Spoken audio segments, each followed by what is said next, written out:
लो अब मम्मीले खुवाइदिनु त दही सबै खाइदिनु सबै किन्नुहोस् न बाटो दही समेर खाएर समाज खाली पेटमा जाममै दहीले सफा बनाउँछ त्यहाँ एउटा सयको दिनु त त्यसलाई यो जुठो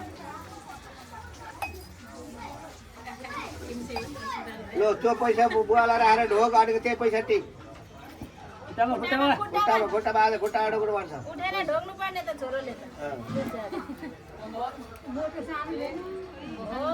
यता यता भट्टी फर्केर मम्मीलाई ढोक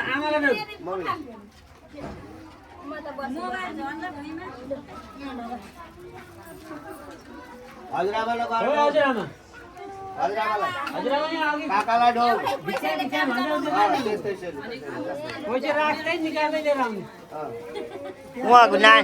नानीलाई खुवाउँदै हुन्छ ल हजुरआमा खोइ हजुर पर्ख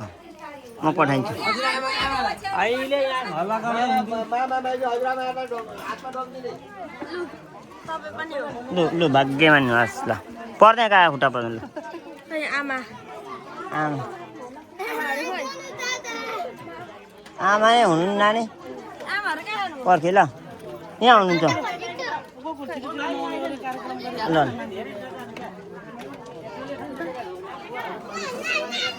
जाऊ आमा हुनु न